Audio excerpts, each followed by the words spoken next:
बिस्मिल्लाहिर्रहमानिर्रहीम। बयान व बदीउ उरूस के लेक्चर नंबर 19 में आज हमारा उन्वान है किनाया की शेरी मिसालें। हम गुज़श्ता लेक्चर में यानी लेक्चर नंबर 18 में किनाए की मुख्तलिफ़ तारीफ़ें पढ़ चुके हैं और किनाए की मुख्तलिफ़ मिसालें भी हमने पढ़ी हैं। गुज़श्ता लेक्चर में हमने जिन मौज़ूआत को पढ़ा उनमें सबसे पहले हमने ये देखा कि किनाया जो होता है उसके लफ्ज़ी मानी क्या है। किनाया के लफ्ज़ी मानी है बात वाज़े लफ्ज़ों में न करना बल्कि इशारों में और पर्दों में छुपाकर बात करना। उसके बाद हमने किनाए की तारीफ़ पढ़ी, यानी बातों का हम ये करते हैं कि हम वाज़े तौर पे बात नहीं करते, वाज़े लफ्ज़ों में बात नहीं करते बल्कि इशारों में बात करते हैं या पर्दों में छुपाकर बात करते हैं। और उसकी मिसाल हमने ये देखी कि किसी आदमी को बूढ़ा कहने की बजाय सफ़ेद दाढ़ी वाला अगर कहा जाए तो ये किनाया है। इसी तरह और भी किनाए की मिसालें हमने पढ़ी।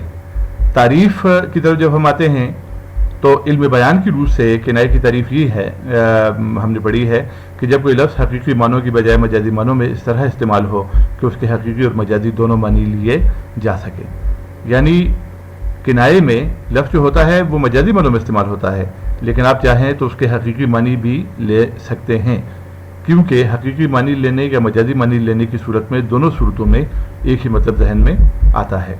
और इसकी मिसाल ये है कि सफ़ेद दाढ़ी वाला और बूढ़ा, अगर किसी आदमी को सफ़ेद दाढ़ी वाला कहा जाए तो उसका मतलब है कि वो बूढ़ा है। आप अगर उससे बुढ़ापा मुराद लेते हैं, मजाजी मानी मुराद लेते हैं तो फिर भी वही मतलब है। और अगर आप उससे सफ़ेद दाढ़ी या सफ़ेद बालों का मफ़हूम लेते हैं तो फिर भी बात एक ही है, यानी जिसकी सफ़ेद दाढ़ी होती है वो बूढ़ा होता है। दोनों सूरतों में एक ही मतलब आपके जहन में आता है। इसके बाद हमने मिसालें देखी, मुख्तलिफ नसरी मिसालें। कमर बांधना, किसी काम के लिए बिल्कुल तैयार हो जाना, उसकी कमर झुक गई है यानी वो ज़ईफ़ हो गया है। घर का चूल्हा ठंडा है यानी घर में गुर्बत है। ये सारी मिसालें हमने किनाए की देखी। तो किनाए में हम ये नहीं कहते कि फलां के घर में गुर्बत है, बल्कि हम ये कहते हैं कि उसके घर का चूल्हा ठंडा हो पड़ गया है। फलां आदमी जो है वो बूढ़ा है हम नहीं कहते, बल्कि हम कहते हैं कि वो सफ़ेद रीश है या उसकी दाढ़ी सफ़ेद है या उसके बाल सफ़ेद हो गए हैं। तो इस तरह का जो बात करने का उसलूब है, आप पिछले लेक्चर नंबर 18 को आप देख सकते हैं मज़ीद तफ़सीलात के लिए। तो इस तरह का जो उसलूब होता है ये किनाए का उसलूब होता है। अब हम आते हैं किनाए की शेरी मिसालों की तरफ कि अशार में किनाया जो है वो कैसे पैदा होता है। अब शेरी मिसालों में पहली मिसाल जो हमारे सामने है वो ये शेर है कि सफ़र है दुश्वार ख्वाब कब तक, बहुत बड़ी मंजिल अदम है, नसीम जागो कमर को बांधो उठाओ बिस्तर कि रात कम है। असगर अली नसीम दहलवी का ये शेर है। इसमें शायर कहता है कि सफ़र है दुश्वार ख्वाब कब तक, यानी कब तक तुम सोते रहोगे, तुम्हारे सामने एक बहुत बड़ा दुश्वार सफ़र पड़ा है, बहुत बड़ी मंजिल अदम की तरफ तुम्हें जाना है। नसीम जागो कमर को बांधो, ए नसीम तुम जागो अपनी कमर बांधो बिस्तर उठाओ क्योंकि रात अभी बहुत कम रह गई है। असगर अली नसीम दहलवी का शेर है। तो नसीम दहलवी ने इसमें ये कहा है कि नसीम जागो कमर को बांधो। ये कमर को बांधो जो है इसमें किनाया है। कमर बांधना एक मिसाल में हमने इसकी वजाहत की है कि कमर बांधना कहते हैं सफ़र के लिए तैयार होने को। एक आदमी कहता है कि मैंने कमर बांध ली है तो इसका मतलब यह है कि वो सफ़र के लिए तैयार हो गया है। हकीकत में उसकी कमर नहीं बांधी होती, लेकिन कमर बांधने से मुराद ये ली जाती है कि वो सफ़र के लिए तैयार है। ये किनाया है, यानी वो वाज़े लफ्ज़ों में नहीं कहता कि मैं सफ़र के लिए तैयार हूँ, लेकिन इशारों में और पर्दों में छुपा कर कहता है कि मैंने कमर बांध ली है। अब अगला शेर देखें। कमर बांधे हुए चलने को यहाँ सब यार बैठे हैं, बहुत आगे गए बाकी जो हैं तैयार बैठे हैं। इंशाल्लाह इंशा के शेर है।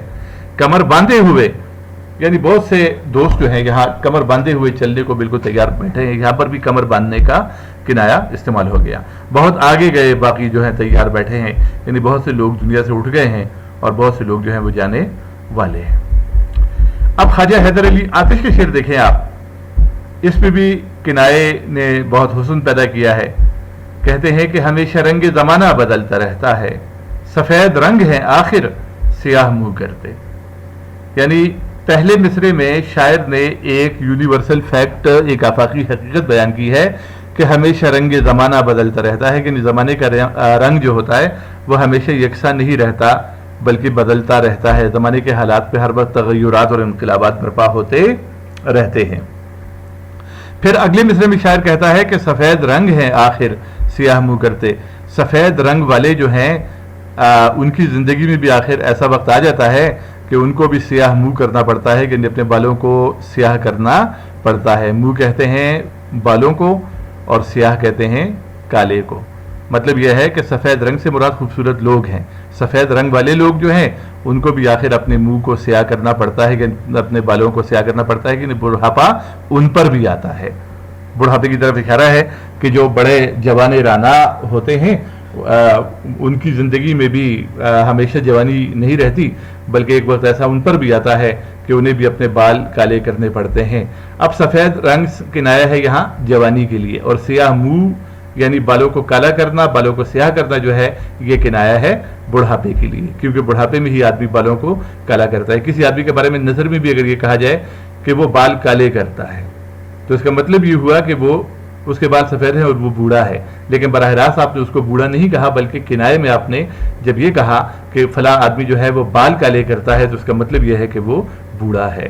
تو گویا کنائے میں ہم بات واضح لفظوں میں نہیں کرتے بلکہ پردوں میں اور اشاروں میں چھپا کر کرتے ہیں۔ اب مرزا محمد تقی خان ہوس کا شعر ہمارے سامنے آ گیا ہے۔